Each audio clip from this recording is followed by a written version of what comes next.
روزہ نام ہے صبح صادق سے لے کر کے غروب آفتاب تک کھانے پینے جماع سے رکے رہنے کا نام روزہ ہے۔ ایک سوال یہ ہے، کیا روزے کے لیے سحری کھانا شرط ہے؟ تو اس کا جواب یہ ہے کہ روزے کے لیے سحری کھانا شرط نہیں ہے، بغیر سحری کھائے ہوئے بھی روزہ ہو سکتا ہے، لیکن جان بوجھ کر کے اپنے آپ کو سحری سے روکنا گویا اللہ تعالیٰ کی ایک عظیم نعمت سے اپنے آپ کو روکنا ہے۔ تو ناظرین کرام، اس لیے سحری کھایا کریں، کیونکہ سحری کھانا یہ آقا کریم صلی اللہ تعالیٰ علیہ وسلم کی سنت ہے۔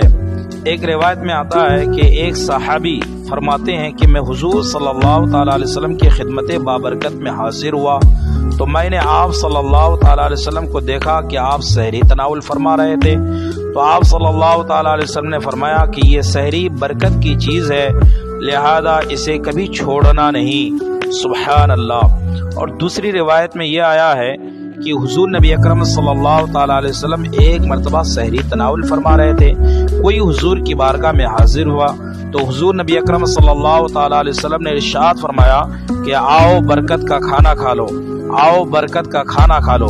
تو ناظرین کرام، گویا سحری کھانا یا آقا کریم صلی اللہ تعالیٰ علیہ وسلم کی سنت ہے، چاہے سحری آپ ایک گلاس دودھ پئیں، چاہے آپ ایک کھجور کھا لیں، چاہے ایک گھونٹ پانی ہی کیوں نہ پی لیں، اگر سنت سمجھ کر کے آپ سحری کریں گے تو انشاءاللہ العزیز اس کا آپ کو بہت سارا اجر دیا جائے گا۔ السلام علیکم ورحمۃ اللہ تعالی وبرکاتہ۔